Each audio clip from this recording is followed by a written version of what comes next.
தொலைக்காட்சி நேயர்களுக்கு வணக்கம். எஸ்ஆர்எம் பல்கலைக்கழகத்தின் தமிழ் பேராயம் நடத்தும் சொல் தமிழா சொல் 2025 கல்லூரி பல்கலைக்கழக மாணவர்களுக்கான பிரம்மாண்ட பேச்சு போட்டி வெற்றிகரமாக சென்னை, வேலூர், கடலூர், திருச்சின்னு 4 மண்டலங்களில் சிறப்பாக இந்த பேச்சு போட்டி நிறைவடைந்திருக்கு. இந்த வாரம் இன்றைக்கு தஞ்சை மண்டலத்தில் நம்ம இருக்கோம். தஞ்சாவூரில் இருக்கக்கூடிய பாரத் அறிவியல் மற்றும் நிர்வாகவியல் கல்லூரியில் இந்த பேச்சு போட்டி இன்று காலையிலிருந்து ரொம்ப அற்புதமான முறையில் நடைபெற்றுட்டு இருக்கு. இந்த பேச்சு போட்டியில் பங்கேற்பதற்காக இணையதளம் வாயிலாக 400க்கும் மேற்பட்ட மாணவர்கள் தங்களுடைய பெயர்களை பதிவு செஞ்சுருக்காங்க. தற்பொழுது நேரடியாக தங்களுடைய பெயர்களை மாணவர்கள் பதிவு செஞ்சுட்டு வந்துட்டு இருக்காங்க. வாங்க மாணவர்கள்ட்ட போய் பேசலாம்.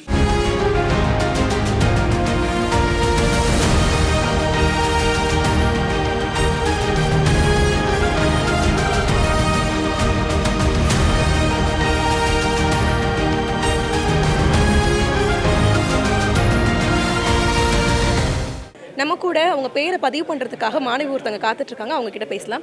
அவங்க பேர் என்ன, எந்த கல்லூரியிலேருந்து வரீங்க?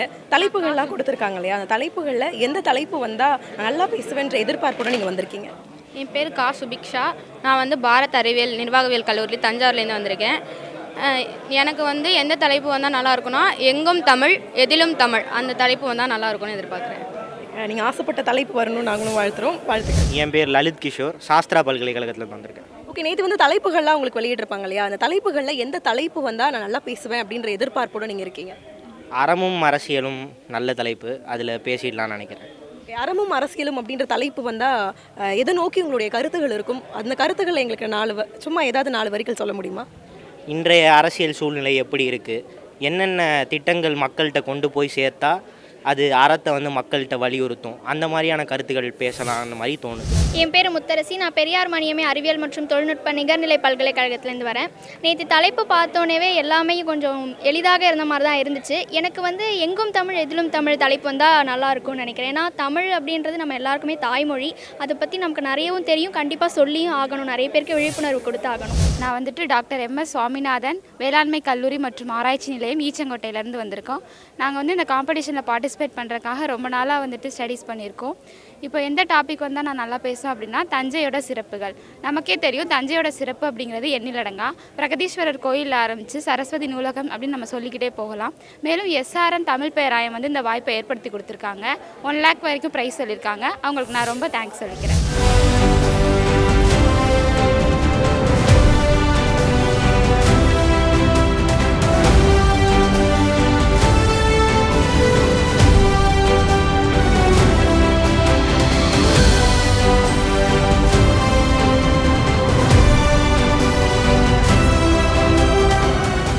இப்போ இந்த பேச்சு போட்டி நடக்குது அப்படின்றது உங்களுக்கு எதன் மூலமா தெரிய வந்துச்சு? எத்தனை நாளாக இந்த பேச்சு போட்டிக்காக நீங்கள் தயாராகிட்டு இருக்கீங்க?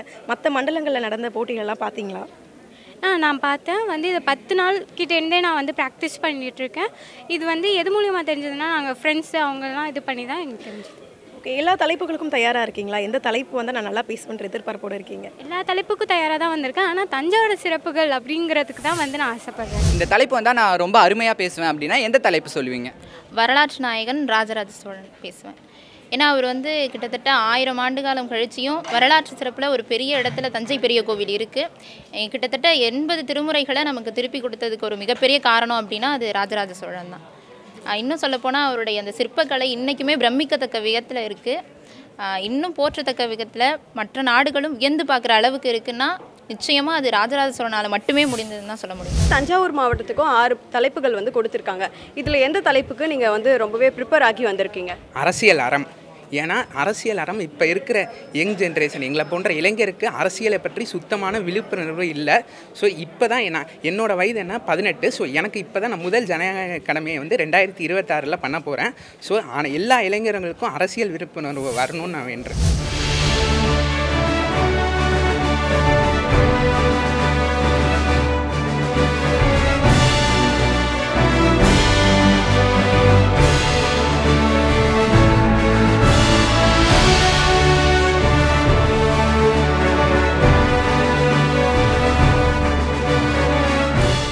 நான் ப்ரிப்பரோடு வந்த தலைப்புனா அது வரலாற்று நாயகன் ராஜராஜ சோழன்.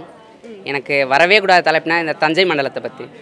தஞ்சை மண்டலத்தை பற்றின தலைப்பு வரக்கூடாது. எல்லாருமே வந்து தஞ்சை மண்டலத்தை பற்றின தலைப்பு தான் வரணும் அப்படின்னு கேட்டுட்டு இருக்காங்க. அதுவும் தஞ்சாவூரில் நடக்குது. அப்படி இருக்கும்போது எதனால் தஞ்சை மண்டலத்தை பற்றின தலைப்பு வரக்கூடாதுன்னு சொல்கிறீங்க? ஏன்னா இப்போ தஞ்சை மண்டலம்னு வந்தால் வெறும் இப்போ தஞ்சையை மட்டும் பற்றி இல்லை, மயிலாடுதுறை, திருவாரூர், நாகப்பட்டினம் அதேமாரி அந்த மண்டலத்தில் இருக்க எல்லா மாவட்டத்தை பற்றியும் பேச வேண்டியது இருக்கும். அதனால எனக்கு அந்த தலைப்பு வரக்கூடாதுன்னு நான் நினைக்கிறேன். தமிழ் பற்றி வந்தால் என்னெல்லாம் பேசுவீங்கன்னு சொல்லிட்டு இங்கே எங்களுக்காக பேசி காட்டுறீங்களா? எல்லரு சிறப்பின் இமையவர் வியக்கும் புல்லர் புன்கண் தீர்ந்தோ நன்றி கடுமணி நடுமா நடுங்க ஆவின் கிடைக்க நுகுநீர் தன் மகனையே ஆழியில் மடிந்த பெரும்பெயர் புகார். திருவாரூர் பற்றி வரும் தமிழ் பற்றி இது ஒரு கவிதை. இப்போது வந்து தமிழ் பேராயம் நடத்துகிற இந்த பேச்சு போட்டி வந்து மிகவுமே வந்து பேச்சுக்கலை திறன் வந்து வெளில கொண்டு வராதவங்களுக்கு ரொம்பவே உதவிகரமாக இருக்கும் அப்படின்னு நினைக்கிறேன். இவங்க வந்து ரொம்ப சப்போர்ட் பண்ணி எல்லா மண்டலத்துலேயுமே வந்து நடத்துகிறாங்க. ஸோ அது வந்து இன்னும் நடக்கணும், இன்னும் மேலும் நடைபெற நான் இன்னும் வேண்டி கேட்டுக்கிறேங்க. உலகளவில் போற்றப்படுற ஒரு பெருமைனா தஞ்சை பெரிய கோயில் தான். ஸோ அதை பற்றி எங்களுக்கு தெரியாத ஏதாவது ஒரு சுவாரஸ்யமான தகவல் 2 விஷயம் சொல்ல முடியுமா? தஞ்சை பெரிய கோயில் ராஜராஜனால் கட்டப்பட்டுச்சுன்னு எல்லாருக்கும் தெரியும். அதோட நிழல் வந்து தரையிலேயே விழாதது ஒரு விசேஷமான செய்தி. அப்புறம் இதை வந்து தஞ்சையோட ஒரு பாரம்பரிய சின்னமாக இருந்ததை உலகளாவிய பாரம்பரிய சின்னமாக யுனெஸ்கோ மாற்றிருக்கு. இது 1997 நடந்திருக்கு. இது அதிகமாக யாருக்கும் தெரிஞ்சிருக்க வாய்ப்பில்லை. இந்த பேச்சு போட்டினால் இந்த மாதிரி ஃபஸ்ட்டு டைம் தான் ஸ்பாட்டில் வந்து நாங்கள் வந்து பேச வரோம். எங்களுக்கு ரொம்ப பிடிச்சிருக்கு இந்த இடம். ஏன்னா இது வரைக்கும் நாங்கள் ப்ரிப்பேர் பண்ணி தான் வந்து பேசியிருக்கோம். இனிமேல் தான் நாங்கள் என்ன பேச போகிறோன்றது எங்களுக்கே தெரியும். எங்களுக்கு தமிழ் மொழியை ரொம்ப பிடிக்கும். ஆனால் இப்போ இன்றைய காலகட்டத்தில் உள்ள இளைஞர்கள் வந்து அரசியல் ஒரு சாக்கடை, அரசியல் நம்மளுக்கு வேணாம், அரசியலை நான் பேசவில்லைன்றாங்க. அரசியலுக்கு வாங்க, நம்மள மாதிரி இளைஞர்கள் தான் அரசியலுக்கு வரணும். வந்து அரசியலில் என்ன தான் இருக்குன்னு பாருங்கள். அப்போ தான் இந்த நாடு வந்து சீக்கிரமாக ஒரு குறிக்கோளை நோக்கி போகும்.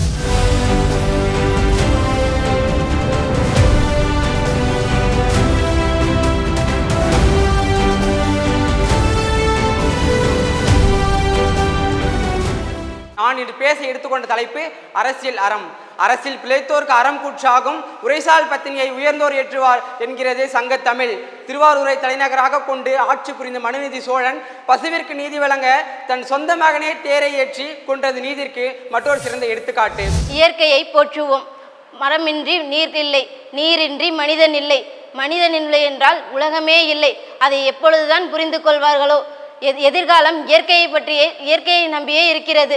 அதனை நன்கு அறிந்து இயற்கையை பாதுகாக்க வேண்டும். நாம் உணவு உண்ண விளைவிக்கும் விளைச்சல் முதல் நெல்மணிகள் வரை, நெல்மணிகள் விளையும் மண்ணாகட்டும், நாம் குடிக்கும் நீராகட்டும், குளிக்கும் நீராகட்டும், சமையலுக்கு பயன்படுத்தும் நீராகட்டும், இது எது எடுத்தாலும் இயற்கை நமக்கு கொடுத்த கொடைதான். ஆனால் இவற்றை நாம் சரியாக பயன்படுத்தாமல் வீணாக்கி கொண்டு இருக்கின்றோம். ஏனென்றால் இயற்கை நமக்கு மிகவும் நம் வாழ்விற்கு முக்கியமான ஒன்றாகும்.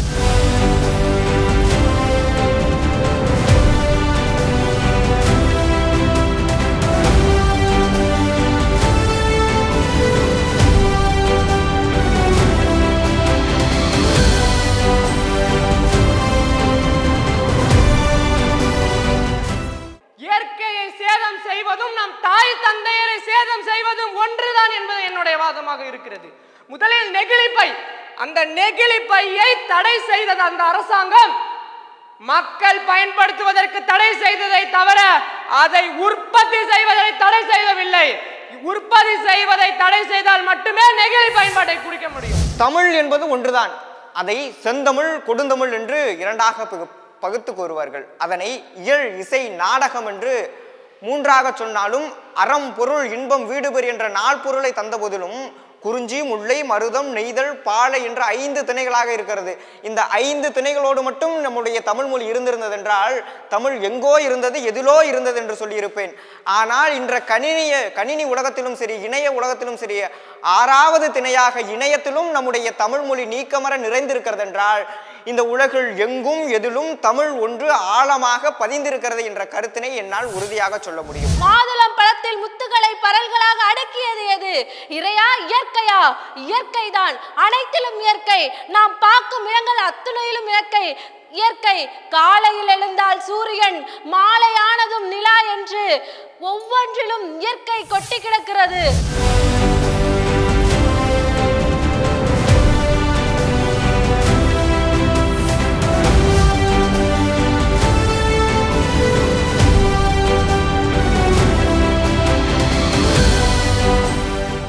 எந்த நோக்கத்தோடு இந்த போட்டியை வந்து எஸ்ஆர்எம் பல்கலைக்கழக வேந்தர் ஐயா அவர்கள் ஆரம்பித்தார்களோ அந்த நோக்கம் 100% நிறைவேறியிருக்கிறது என்று சொல்கின்ற விதத்தில் இந்த போட்டிகள் நடைபெற்று கொண்டிருக்கின்றன.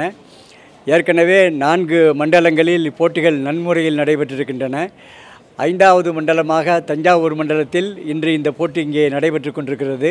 கொஞ்சம் கூட தடுமாற்றம் தயக்கம் எதுவுமே இல்லாமல் அந்த தலைப்பை உள்வாங்கி கொண்டு மிகச்சிறப்பாக பேசுகின்றார்கள். மிக வியப்பாக இருக்கின்றது, ஆச்சரியமாக இருக்கின்றது. அப்படிப்பட்ட மாணவர்களுடைய உண்மையிலேயே இந்த போட்டி வந்து நடைபெறாமல் இருந்திருந்தால் இப்படிப்பட்ட மாணவர்கள்லாம் கூட கிராமப்புறங்களில் இருக்காங்க என்பதை அறியக்கூடிய வாய்ப்பெல்லாம் போயிருக்கும். அந்த நல்ல நோக்கம் நிறைவேறிக்குன்னு நினைக்கிறேன்.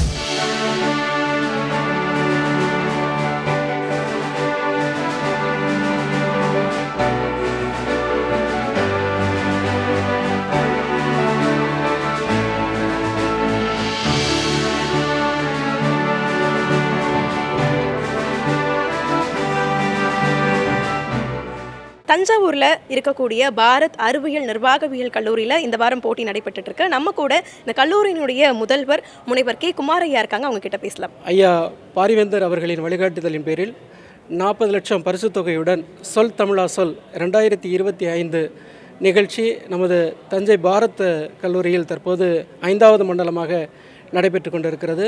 ஏற்கனவே 4 மண்டலங்கள் அவர்கள் நிறைவு செய்த நிலையில் இன்று 5வது மண்டலம் நமது தஞ்சாவூரில் நமது பாரத் கல்லூரியில் நடைபெறுவது எங்களுக்கெல்லாம் பெரும் மகிழ்ச்சியாக இருக்கிறது.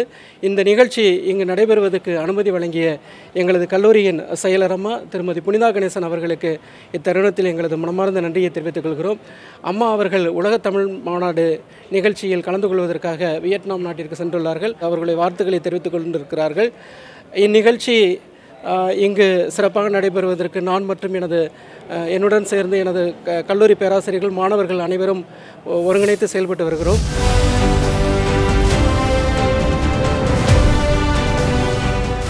முதல் சுற்றுக்கு நடுவர் பணியாற்றிய உதவி பேராசிரியர் முனைவர் சு சத்யா அவர்கள் நம்ம கூட இருக்காங்க, அம்மா கிட்ட பேசலாம். இன்றைய இளைய தலைமுறைக்கு ஒரு சரியான ஒரு முன்னெடுப்பை எஸ்ஆர்எம் தமிழ் பேராயம் முன்னெடுத்தது நான் முன்னிட்டு முதற்கண் பல்கலைக்கழகத்துடைய துணைவேந்தர் அவர்களுக்கும் உள்ளிட்ட ஒருங்கிணைப்பு குழுவினர் அனைவருக்கும் அனைத்து பேராசிரியர்கள் குறிப்பாக தமிழ் மாணவ மன்றம் அவர்களை நான் வாழ்த்துகிறேன்.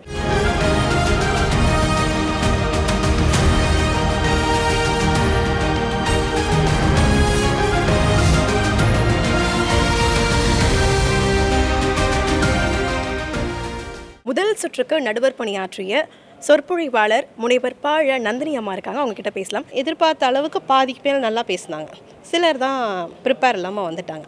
ஸோ அவங்கள்ட்டையும் கொஞ்சம் அந்த ப்ரிப்பேரிங் இருந்துச்சுன்னா நல்லா பேசுவாங்க. நம்ம தஞ்சை மாவட்டத்தோட எல்லா சிறப்புகளையும் சொன்னாங்க, அது ரொம்ப பெருமையாக இருந்துச்சு, ரொம்ப மகிழ்ச்சியாக வந்துச்சு. எந்தெந்த அடிப்படையில் நீங்கள் மாணவர்களை அடுத்த சுற்றுக்கு தேர்வு செஞ்சு கொடுத்தீங்க மேம்? அவங்க சொன்ன கருத்துக்கள், அவங்களுடைய குரல் வளம், அவங்களுடைய மொழி நடை, அவங்களுடைய உச்சரிப்பு, இதெல்லாம் எப்படி தமிழில் இருக்குது அப்படிங்கிற லைனில் நாங்கள் பார்த்துட்டோம்.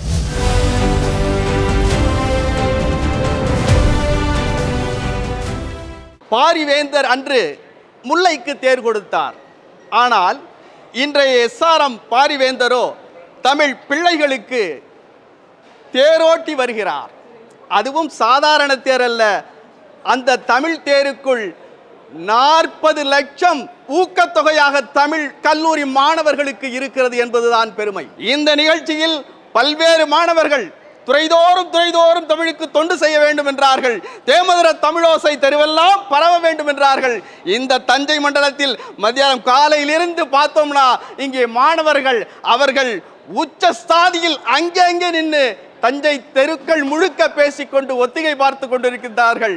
இங்கே சொல் தமிழா சொல் என்பது தஞ்சை மண்ணிலிருந்து விண்ணுக்கு பரவி வெல் தமிழா வெல் என்று உயர்ந்து இன்றைக்கு தமிழை பரப்பிக் கொண்டிருக்கிறது.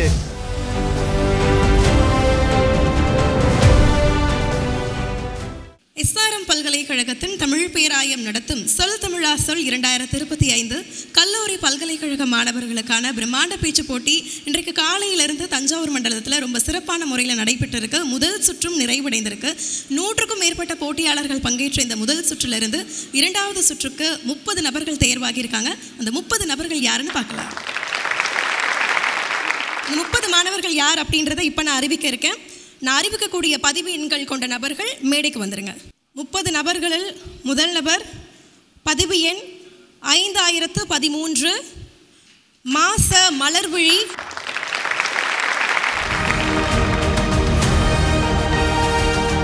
இந்த 30 நபர்களும் அடுத்த சுற்றுக்கு முன்னேறி இருக்காங்க.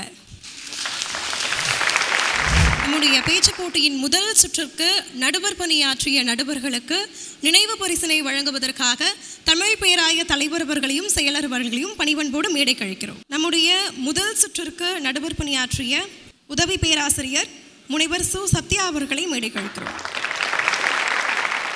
சொற்பொழிவாளர் திருமதி பாழ நந்தினி அவர்களை மேடை கழிக்கிறோம்.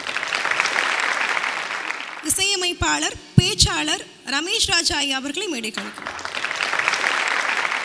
உதவி இயக்குனர் எழுத்தாளர் லோகேஷ் உதயகுமார் அவர்களை மேடை கழிக்கிறோம். இந்த மாபெரும் பேச்சு போட்டியினுடைய 2ஆம் சுற்று வெகு விரைவில் தொடங்க உள்ளது. முன்னதாக இந்த 2வது சுற்றுக்கு நடுவர் பணியாற்ற உள்ள தஞ்சை தமிழ் பல்கலைக்கழகத்தின் அகராதியியல் துறை பேராசிரியர் வீரமணி ஐயா அவர்களையும் பட்டிமன்ற பேச்சாளர் முத்துலட்சுமி அம்மா அவர்களையும் பணிவன்போடு மேடை கழிக்கிறோம். தொடர்ந்து இந்த 2வது சுற்று அப்படின்றது எப்படி நடைபெற இருக்குது அப்படின்னா, இந்த 30 மாணவர்களுக்கும் தனிப்பட்ட முறையில் குழுக்கள் முறையில் அவர்களுக்கான தலைப்புகள் கொடுக்கப்படும். அந்த தலைப்புகள் அப்படின்றது அவங்க பேசக்கூடிய 4 நிமிடங்களுக்கு முன்னதாக தான் அவங்களுக்கு அந்த தலைப்புகள் தெரிய வரும். அந்த 4 நிமிடங்களில் அவங்க என்ன பேச போகிறாங்க அப்படின்ற கருத்துக்களை அவங்க தயார் செஞ்சுட்டு வந்து இங்கே வந்து பேச இருக்காங்க. இந்த 2வது சுற்றுக்கு நடுவர் பணியாற்ற உள்ள பெருமக்களை ஓரிரு வார்த்தைகள் பேசுமாறு பணிவன்போடு கேட்டுக்கொள்கிறேன். தேமதுர தமிழோசை உலகெல்லாம் பரவச் செய்கின்ற சொல் தமிழா சொல் 2025 நிகழ்ச்சி மிக அற்புதமான நிகழ்ச்சி. மிகுந்த பொருள் செலவில் தமிழ் மாணவர்களிடத்திலே தமிழை வளர்க்க வேண்டும், உலகெல்லாம் தமிழை கொண்டு செல்ல வேண்டும் என்கின்ற உயரிய நோக்கோடு எஸ்ஆர்எம் பல்கலைக்கழகத்தினுடைய வேந்தர் அவர்கள் இதை மிக சிறப்பாக நடத்தி கொண்டிருக்கிறார்கள். இந்த நிகழ்ச்சியிலே கலந்து கொண்டு நடுவராக பணியாற்றுகின்றது பெருமையாக இருக்கிறது, மகிழ்ச்சியாக இருக்கிறது. இந்த நிகழ்ச்சி மென்மேலும் வளர என்னுடைய வாழ்த்துக்களை தெரிவித்துக் கொள்கின்றேன். சொல் தமிழா சொல் 2025 மிக சிறப்பாக மண்டலம் தோறும் மிக சீரோடும் சிறப்போடும் நடந்தேறி கொண்டிருக்கிறது. 1000 அன்னசாலைகள் வைத்தலின் ஆங்கோர் ஏழைக்கு எடுத்தறிவித்தல் புண்ணியம் கோடி என்று சான்றோர் பெருமக்கள் இந்த தமிழ் மண்ணிலே விதைத்து சென்றிருக்கிறார்கள். அந்த சீரிய பணியை நாடுதோறும் மண்டலந்தோறும் இருக்கக்கூடிய திறமைசாலிகளை தமிழ் கூறும் நல் உலகத்திற்கு அடையாளப்படுத்த வேண்டும் என்பதற்காக எஸ்ஆர்எம் கல்வி குழுமத்தினுடைய ஆகச்சிறந்த தலைவர் மரியாதைக்குரிய ஐயா அவர்கள் இந்த சீரிய முயற்சியை கையில் எடுத்திருக்கிறார்கள். அதற்கு அனைத்து தொழில்நுட்ப கலைஞர்களும் மிகப்பெரிய இந்த வெற்றி ஆலமரத்திற்கு விழுதுகளாக உழைத்து கொண்டிருக்கிறார்கள். அவர்களுக்கு அத்துணை பேருக்கும் தமிழ் கூறும் நல் உலகத்தினுடைய அனைவர் சார்பிலும் பாராட்டுகளையும் வணக்கத்தையும் வாழ்த்துகளையும் தெரிவித்து கொண்டு மிக சிறப்பாக நடந்தேறி கொண்டிருக்கக்கூடிய இந்த போட்டி திறமைசாலிகளினுடைய தேர்வு மிகவும் சிறப்பாக நடைபெற அத்துணை பேரினுடைய ஒத்துழைப்பை வேண்டி விடைபெறுகிறேன். எஸ்ஆர்எம் பல்கலைக்கழகத்தின் தமிழ் பேராயம் நடத்தும் சொல் தமிழா சொல் 2025 கல்லூரி பல்கலைக்கழக மாணவர்களுக்கான பிரம்மாண்ட பேச்சு போட்டி தஞ்சை மண்டலத்தில் இன்றைக்கு காலையிலிருந்து ரொம்ப சிறப்பான முறையில் நடைபெற்றுட்டு இருக்கு. முதல் சுற்று வெற்றிகரமாக நிறைவடைந்திருக்கு. 2வது சுற்றில் பேசக்கூடிய நபர்கள் 30 நபர்கள். இந்த 30 நபர்கள்லேருந்து அடுத்த சுற்றுக்கு 16 நபர்கள் தேர்வாக இருக்காங்க. இந்த 30 நபர்களில் பேசக்கூடிய முதல் நபர் அறிவிச்சிடலாமா? முதலாவதாக பேசக்கூடிய நபரின் பதிவு எண் 5066. எனக்கு வந்த தலைப்பு தமிழுக்கும் அமுதென்று பேர். உலகத்தில் 6809 மொழிகள் இருக்கின்றன. அதில் 700க்கும் குறைவான மொழிகளில் தான் பேசவும் எழுதவும் முடியும். அதில் 100க்கும் குறைவான மொழிகளுக்கு தான் சொந்த வரி வடிவம் உண்டு.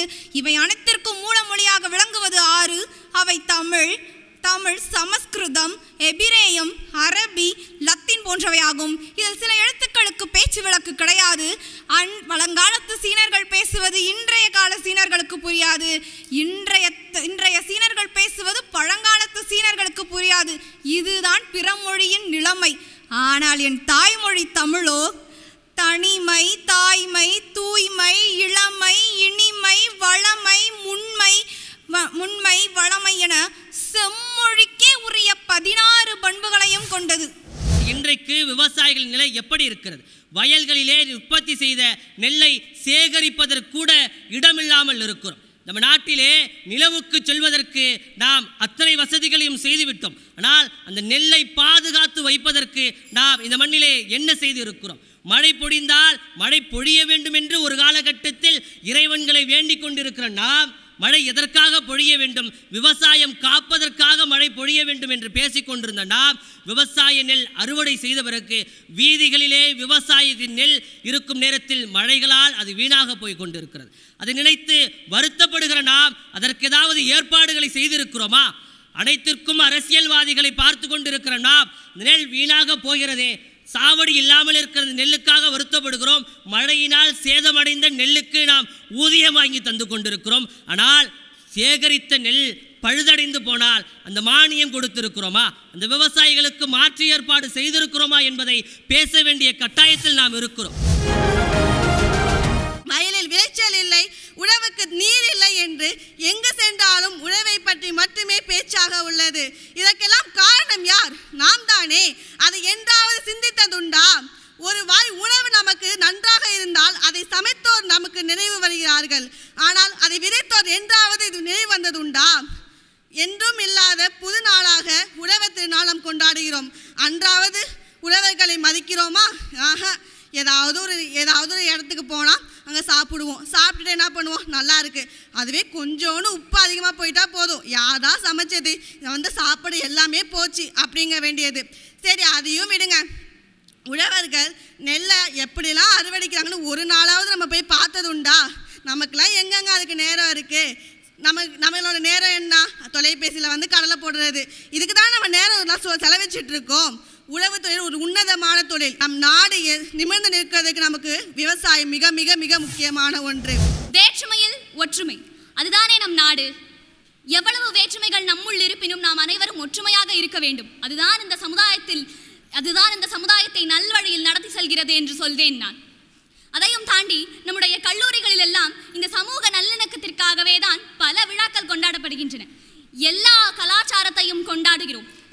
ரம்ஜான் ஆகட்டும், பொங்கல் ஆகட்டும், பல திருவிழாக்களை நாம் கொண்டாடுகிறோம் கல்லூரியில் பல மாணவர்களுக்கு மத்தியில். மதம், இனம், மொழி இவற்றை எல்லாம் தாண்டி.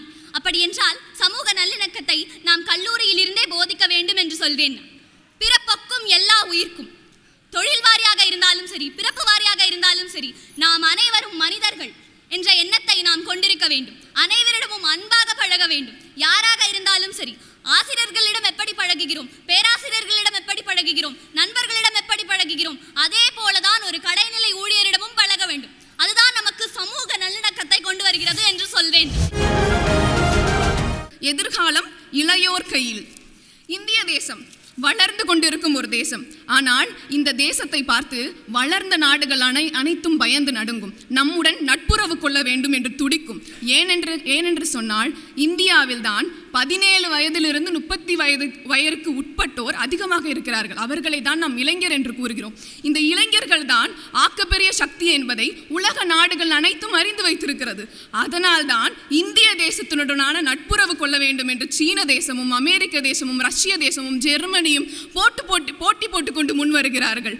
விவேகானந்தர் ஆகச்சிறந்த அறிஞர்களை பார்த்தவர், ஆகச்சிறந்த பட்டிமன்றங்களை பார்த்தவர், வெளிநாடுகளுக்கு சென்று வந்தவர். அவர் கூறுகிறார், என்னிடத்தில் 100 இளைஞர்களை கொடுங்கள், இந்த தேசத்தை நான் மாற்றி காட்டுகிறேன். என்னிடத்தில் 100 இளைஞர்களை கொடுங்கள், இந்த தேசத்தை நான் வளர்ச்சி பாதையில் எடுத்து செல்கிறேன் என்றார். இத்தனை கோடி மக்கள் வாழும் ஊரில் 100 இளைஞர்களை கொடுத்தால் இந்த தேசத்தையே நான் மாற்றி விடுவேன் என்று அவர் கூறுகிறார் என்றால் இதிலிருந்து நாம் என்ன தெரிந்து கொள்ள வேண்டும்? இளைஞர்களின் கையில் தான் எதிர்காலம் இருக்கிறது என்பதை அவர் நன்கு அறிந்திருந்தார். பெண் கல்வியின் அவசியம். கல்வி முதலில் ஒரு மனிதனுக்கு மிக முக்கியமான தேவையாக இருக்கிறது. அதிலும் ஏன் குறிப்பாக பெண்ணுக்கான கல்வி மிக முக்கியமான தேவையாக இருக்கிறது என்றால், கிட்டத்தட்ட ஒரு 2000 ஆண்டுகளாக தமிழ் மரபில், இந்திய மரபுச் சூழலில் பெண்கள் குறிப்பாக கல்வி மறுக்கப்பட்டவர்களாகவே இருந்து வருகிறார்கள். பாரதி சொல்லுகிறான், ஓடி விளையாடு பாப்பா, ஓய்ந்திருக்கலாகாது பாப்பா, கூடி விளையாடு பாப்பா, குழந்தையை வையாதே பாப்பா எல்லாம் சொல்லிவிட்டு காலை எழுந்தவுடன் படிப்பு, பின்பு கனிவு கொடுக்கும் நல்ல பாட்டு. அந்த பாடல் நமக்கு உணர்த்துகிறது, பாப்பா பாப்பா பாப்பா பாப்பா என்று பாரதி பெண் கல்வியை தானே முக்கியத்துவப்படுத்தி பேசுகிறான். ஏன்? காரணம் இல்லாமலா? காரணம் இருக்கிறது.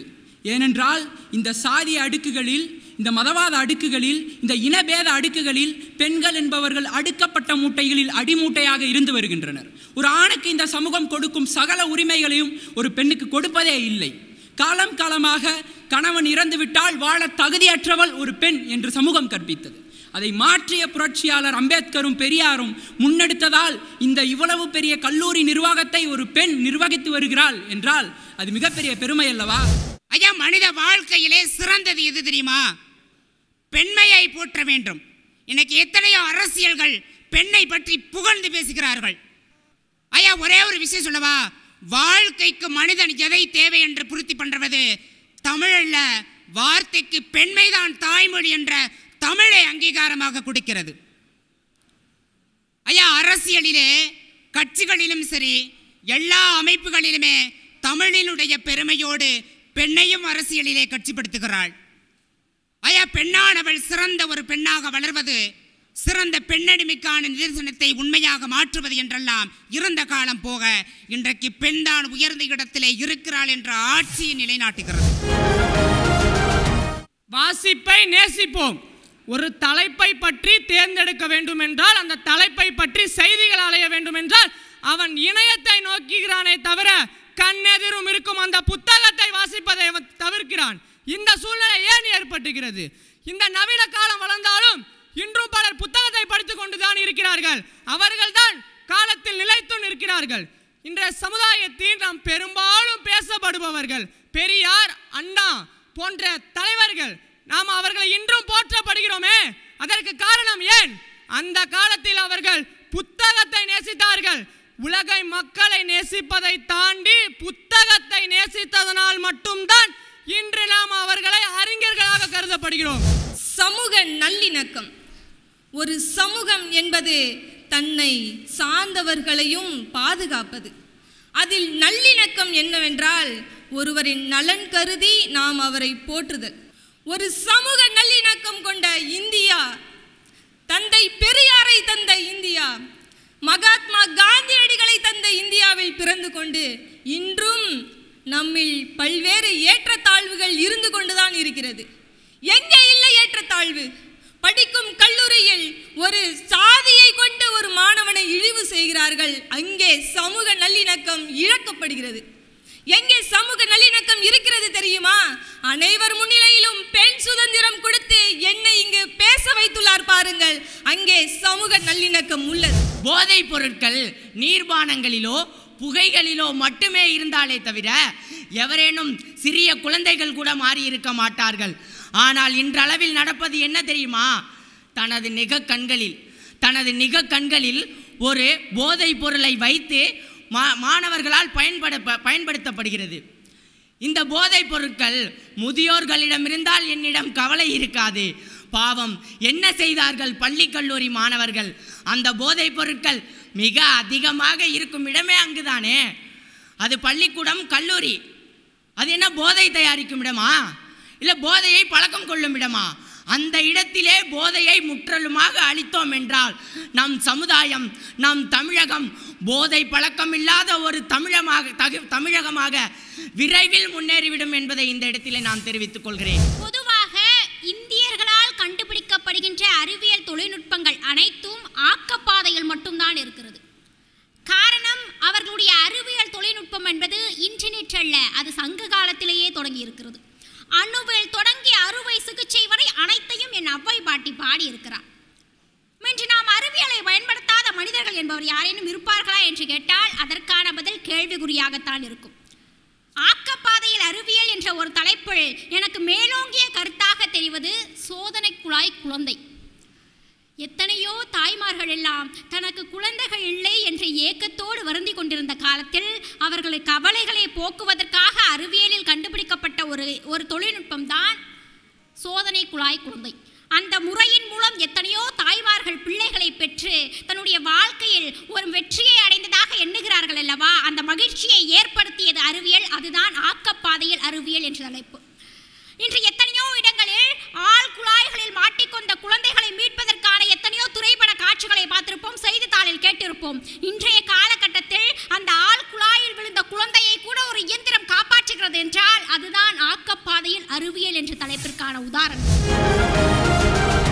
மதுவை அருந்துவது நெய்யால் விளக்கை அமைப்பதற்கு சமம் என்று கம்பராமாயணத்தில் சுக்ரீவனின் வாயிலாக கம்பர் நமக்கு தெரிவிக்கிறார். இது மட்டுமா, மதி வேண்டாம் மதி ஓம்பல் வேண்டும் என்று ஔவையார் நமக்கு கல்லுண்ணாமை பற்றிய ஒரு கருத்தியலை கூறுகிறார்.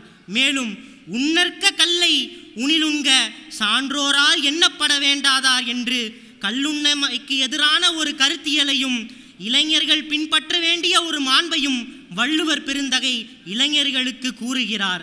இளைஞர்களே, மது நம் மதியை கெடுக்கிறது.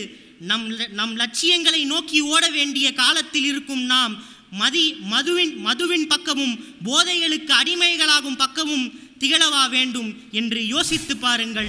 சிலப்பதிகாரம் சொல்கிறது, அரசியல் பிழைத்தோர்க்கு அறம் கூற்றாவதும் உரைசால் பத்தினியை உயர்ந்தோர் ஏத்தலும் ஊழ்வினை உறுத்து வந்து ஊட்டும் என்று சொல்வதும். அரசியல் என்பது சாதாரணமானது அல்ல. அரசியல் என்பது மக்களால் மக்களுக்காக மக்களே ஏற்படுத்தி கொண்ட ஒரு ஆட்சி. ஒரு நல்ல ஆட்சியாளனை மக்கள் அமர்த்தி அவனுக்கு நன்மையை செய்வான் என்றுதான் அந்த மக்கள் அவனை ஆட்சி பீடத்திலே அமர்த்துகிறார்கள். ஆனால் அவன் தேர்தல் என்று வந்துவிட்டால் 5 ஆண்டுக்கு ஒரு முறை திருமணம் செய்து கொள்வதைப் போல எல்லா இடங்களிலும் மாவிலை தோரணங்கள் கட்டி அவன் தன்னை பெருமை உடையவனாக ஆக்கிக் கொள்கிறானே தவிர, அப்போது அவன் விதைக்கின்ற ஒவ்வொரு வார்த்தையும் இந்த நிலத்தில் விதைக்கப்பட்ட ஒன்று. எப்பொருள் யார் யார் வாய் கேட்பினும் அப்பொருள் மெய்ப்பொருள் காண்பது அறிவு என்பது வான்புகழ் கொண்ட வள்ளுவன் வாக்கு. வள்ளுவனை உயர்த்தி பிடிப்பவர்கள் கூட அந்த வாக்குறுதிகளை உயர்த்தி பிடிக்கவில்லை என்பதுதான் என்னுடைய கவலையாக இருக்கிறது. பெண் கல்வியின் அவசியம் எதற்கு? பெண் கல்வியை போற்றுவித்தவர் எவர்? பெரியார், பாரதியார், மகாகவி போன்றவர்கள் இன்று பெண்கள் நான் இங்கு பேசும் அளவிற்கு பெண்களை ஊக்குவித்து பெண் கல்வியை கொண்டு வந்துள்ளனர். பெண் கல்வி என்பது உயர்ந்த இடத்திற்கு செல்லும் அளவிற்கு, உலகை உயர்ந்த இடத்திற்கு கொண்டு செல்லும் அளவிற்கு இங்கு கொண்டு வரப்பட்டுள்ளது. பெண் கல்வி எதற்கு அவசியம்? பெண் கல்வி இருந்தால் மட்டும்தான் இந்த உலகு பெரும் உயர்வை கொண்டு செல்லும், பெரும் உயர்வுக்கு வந்தடையும். வாசிப்பு என்பது என்ன?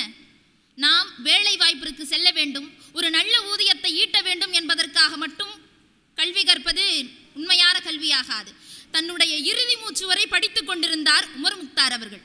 தூக்கு மேடையில் ஏறும் வரையில் பகித்துக் கொண்டிருந்தார் நம்முடைய பகத்சிங் அவர்கள். அது மட்டுமா, அறுவை சிகிச்சையை தள்ளி வைக்க வேண்டும், நான் படிக்க வேண்டும் என்று சொன்னவரையா நம் பேரறிஞர் அண்ணா அவர்கள். இதைவிடவா? அதனால்தான் நாலடியார் நூலிலே கல்வி கரையில கற்பவர் நாள் சில மெல்ல நினைக்கின் புனிபல தெள்ளுதின் ஆராய்ந்து அமைபல கற்பவே நீரொழிய பாலுன் குறிகின் தெரிந்து என்று குறிப்பிடுகிறார். அதாவது இந்த வாசிப்புக்கு காலவரையறை கிடையாது. ஆனால் அதை கற்கின்ற இந்த மனிதனுக்கோ வாழ்கின்ற காலம் மிக குறைவு. அதனால் தன் வாழ்க்கையில் நீ முழுவதையும் கற்றுவிட்டோம், வாசித்து விட்டோம் என எண்ணாது மேலும் மேலும் வாசித்து கொண்டே இரு என்று அவர் குறிப்பிடுகிறார். மக்களே, ஒரு இனத்திற்கு மிகப்பெரிய அடையாளமாக ஒரு மொழி இருக்கிறது, ஒரு கருவியாக அந்த மொழி இருக்கிறது என்றால் அதனை தொடர்ந்து அதனை கடத்தி வரக்கூடிய ஒரு ஊடகமாக அந்த இனத்தின் கலைகள் என்பது மிக முக்கியத்துவம் வாய்ந்த ஒன்றாகும். அந்த வகையில் நாட்டுப்புற கலை என்பது ஒரு சமூகத்தின் உணர்ச்சிகளை வெளிப்படுத்தக்கூடிய ஒன்றாக திகழ்கிறது. நாட்டுப்புற கலைகளில் தெருக்கூத்து, கணியானாட்டம், ஒயிலாட்டம், பொம்மலாட்டம், சிலம்பாட்டம் என்று பல்வேறு கலைகள் இன்றளவும் எங்கோ ஒரு மூலையில் இருந்து கொண்டுதான் இருக்கின்றன. தமிழ் மக்களுடைய வீரத்தையும் அவர்களுடைய அறிவையும் வெளிப்படுத்துகிற மிகப்பெரிய ஒரு கலையாக நாட்டுப்புற கலை அமைந்திருக்கிறது. பிறப்பிலிருந்து ஒரு மனிதன் இறப்பு வரையில் அவனுடைய வாழ்க்கையை நகர்த்தி செல்வதற்கு அவனுக்கு மிகப்பெரிய அடையாளமாக அவனுடைய மொழியும் கலையும் அவனுக்கு ஒரு பெருந்துணையாக அந்த கலையின் ஊடாக வரக்கூடிய இசையும் அமைகிறது என்றுதான் சொல்ல வேண்டும். வளர்ந்து கொண்டே இருக்கிறது அறிவியல் வளர்ச்சி. கூகுள் பிச்சையை எடுத்துக்கொள்ளுங்கள், அவர் நம்முடைய தமிழ்நாட்டை சேர்ந்தவர். ஆனால் அமெரிக்காவில் கூகுள் நிறுவனத்திற்கு இப்பொழுது சிஇஓவாக இருக்கிறார்கள் என்றால் அதற்கு காரணம் அவருடைய அறிவியல் வளர்ச்சி தான். அது மட்டுமா, இஸ்ரோ இன்று விண்ணுக்கு சென்று பல சாதனைகளை புரிந்து கொண்டிருக்கிறதே, அதற்கு காரணமும் அறிவியல் வளர்ச்சி தான். அறிவியல் வளர்ச்சி நம்முடைய கையடக்க கருவியில் இருக்கின்றது. கைபேசியில் இன்று உலகத்தை காண்கிறோம், அதுவும் அறிவியல் வளர்ச்சிதான். இணையதளத்தில் தான் இளைஞர்கள் இருக்கின்றார்கள்.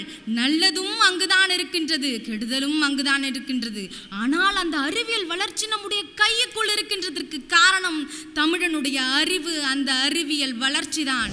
உயர்ந்தவன் தாழ்ந்தவன், பணக்காரன் ஏழை, தீண்ட தகுந்தவன் தீண்ட தகாதவன், இது போன்ற வேற்றுமை இல்லாத அறிவுக்கு மதிப்பளிக்கும் அனைவரையும் மதிக்கின்ற சமூகமானது இங்கு உருவாக வேண்டும் என்றால் இளைஞர்கள் அரசியலுக்கு வர வேண்டும். வரவில்லை என்றாலும் பரவாயில்லை, நடப்பு அரசியலையாவது அறிந்து கொள்கிற திறன் ஆர்வம் இன்றைய இளைஞர்களுக்கு இருக்க வேண்டும்.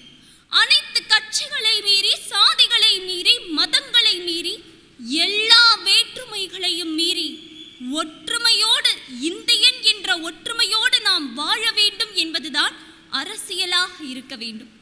அரசியல் என்றால் என்ன? சுதந்திரம், சமத்துவம், சகோதரத்துவம் இவற்றை அங்கீகரிக்கக்கூடிய ஒரு வாழ்வியல் முறையானது அரசியல் நமக்கு வழங்குகின்றது. இந்த அரசியலில் இன்று இளைஞர்கள் ஏன் ஆர்வ குறைவாக இருக்கிறார்கள்? முகம் கொடுத்து யாரிடமும் பேசாமல் முகநூலில் உலாவுவதும், மனம் விட்டு யாரிடமும் பழகாமல் பணம் பின்னால் ஓடுவதும், புத்தியை தீட்ட வேண்டிய வயதில் கத்தியை தீட்டக்கூடிய மாணவர்களும், இயற்கையையும் பணத்திற்காக பாழடித்து வாழும் பூமியை அழுக்கினால் திணறடிக்கின்ற இந்த நிலை மாற வேண்டும் என்றால் இளைஞர்கள் அரசியலுக்கு வர வேண்டும். கணினி என்பது உலா பேசியை விட பெரிய செயலிதான். ஆனால் அந்த உலா பேசியை உள்ளங்கையில் அடக்கி இன்றைக்கு உலக வரலாற்றிலே நாம் உலக வரலாற்றையே நாம் படைக்கிறோம் என்றால் அதற்கு காரணம் ஆக்கப்பூர்வமான அறிவியல் பாதைதான். இன்றைக்கு தமிழ் என்கிற அந்த தட்டச்சு இயந்திரம் உலக அளவிலே பிரபலமாயிருக்கிறது என்றால் ஆக்கப்பூர்வமான அறிவியல் என்பது ஒரு உன்னதமான காரணமாக இருக்கக்கூடும்.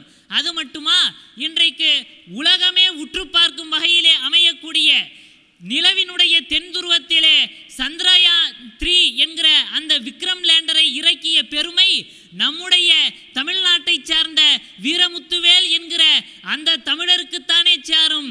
தமிழர்கள் ஆக்கப்பூர்வமான அறிவியல் பாதையிலே எப்படி நடைபோடுகிறார்கள் என்பதை உற்று பாருங்கள். சமூக நல்லிணக்கம். இந்த சமூகம் தனி ஒருவனாக இருந்தால் மட்டும் முன்னேறி விடாது. நான் என்று சொல்லுவதை விட்டுவிட்டு நாம் என்று நினைக்கும் பொழுதுதான் சமூகம் முன்னேறும். அதைத்தான் சமூக நல்லிணக்கம் என்கிறார்கள். நம் தமிழ் குமுகத்தின் அடிப்படையே இந்த நல்லிணக்கம் தான். திருமூலர் திருமந்திரத்தில் பாடுகிறார், யாவர்க்குமாம் இறைவர்க்கொரு பச்சிலை, யாவர்க்குமாம் பசுவிற்கொரு வாயுரை, யாவர்க்குமாம் உண்ணும் போதொரு கைப்பிடி, யாவர்க்குமாம் பிறர்க்கு இன்னுரையாவதுதானே என்று பாடுகிறார். நீங்கள் நல்ல செயல்கள் செய்ய வேண்டும் என்றால் பெரிதாக பணங்கள் எல்லாம் செலவு செய்ய வேண்டியதில்லை. இறைவனுக்கு ஒரு பச்சிலை தாருங்கள். பசியோடு இருக்கும் கன்றிற்கு ஒரு பிடி புல்லை பிடுங்கி போடுங்கள்.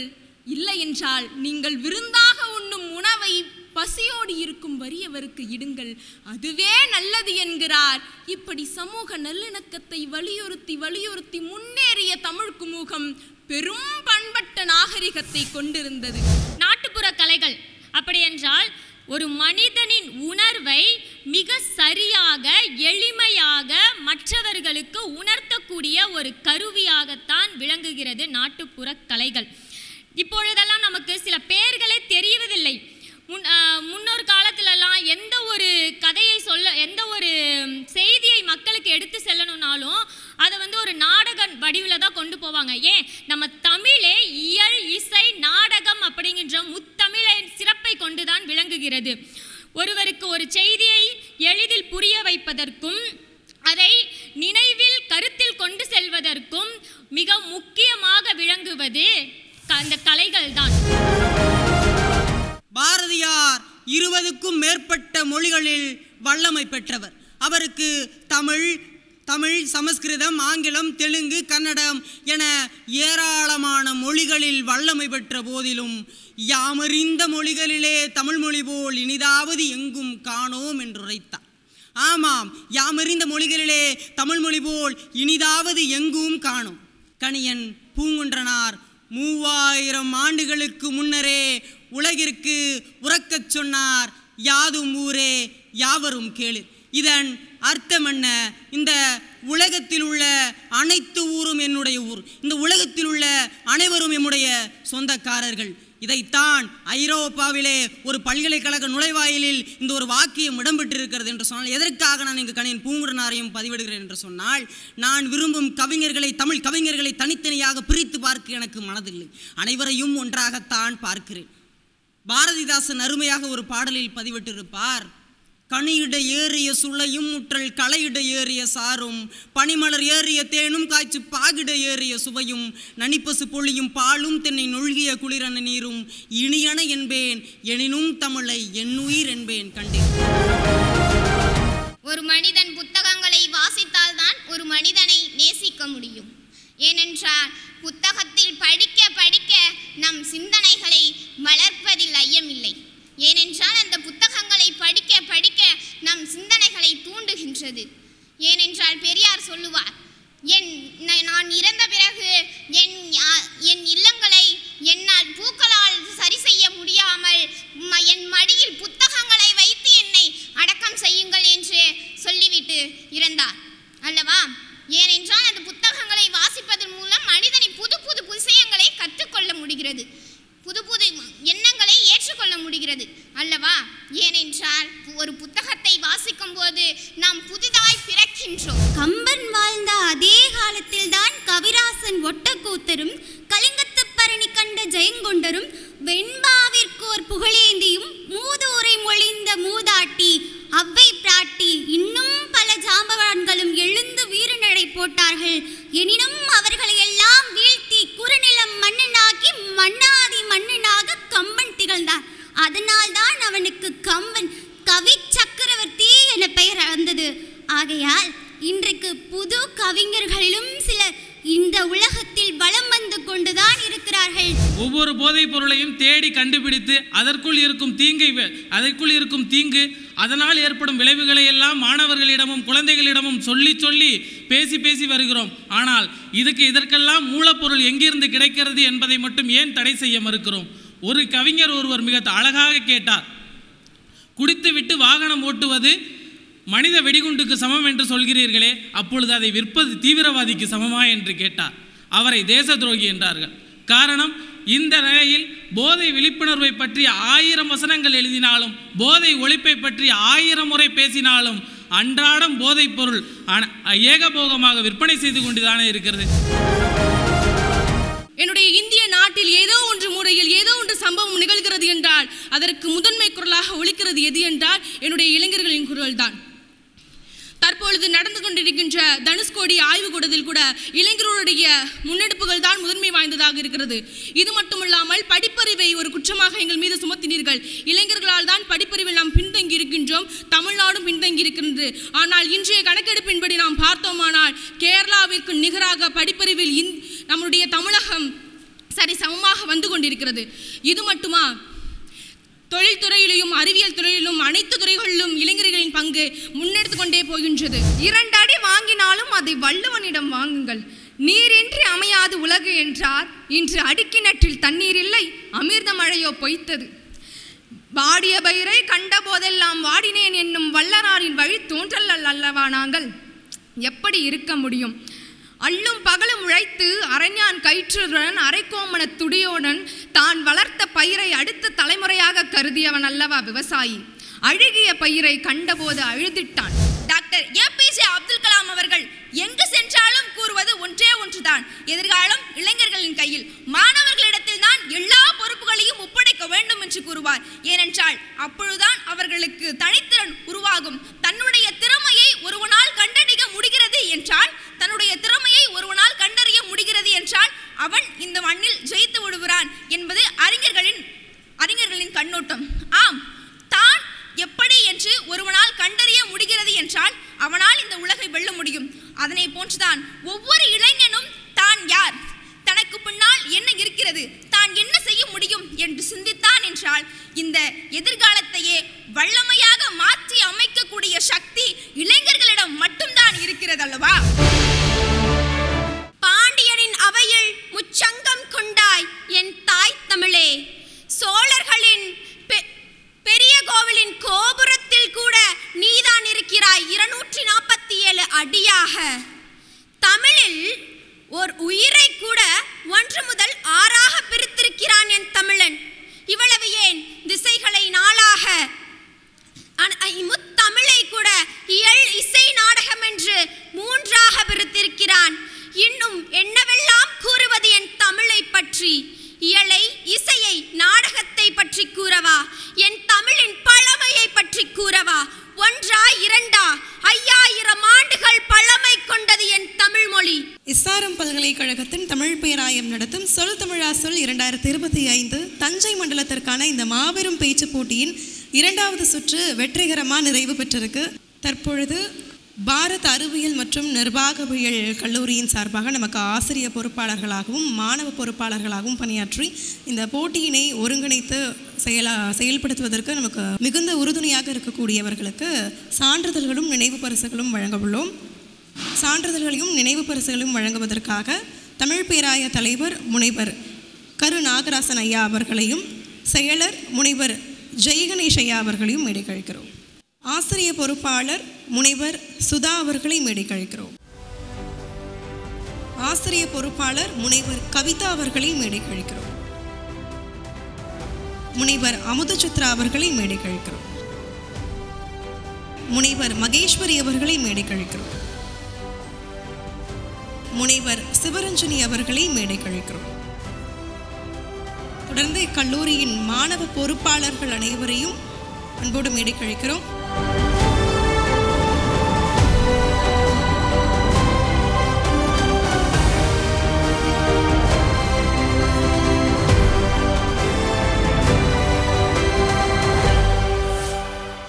எஸ்ஆர்எம் பல்கலைக்கழகத்தின் தமிழ் பேராயம் நடத்தும் சொல் தமிழா சொல் 2025 கல்லூரி பல்கலைக்கழக மாணவர்களுக்கான இந்த பிரம்மாண்ட பேச்சு போட்டியின் 2 சுற்றுகள் ரொம்ப அருமையாக நிறைவடைந்திருக்கு. இந்த 2வது சுற்றின் முடிவிலிருந்து, அதாவது இந்த 30 நபர்களிலிருந்து இறுதி சுற்றுக்கு முன்னேறக்கூடிய அந்த 16 நபர்கள் யார் அப்படின்னு தெரிஞ்சுக்கிறதுக்கு நீங்கள் எல்லாருமே ரொம்ப ஆர்வத்தோடு காத்துட்ருப்பீங்க. அதே ஆர்வத்தோடு தான் நாங்களும் இருக்கோம். இதே ஆர்வத்தோடு காத்துட்ருங்க. மீண்டும் நாளை சந்திப்போம்.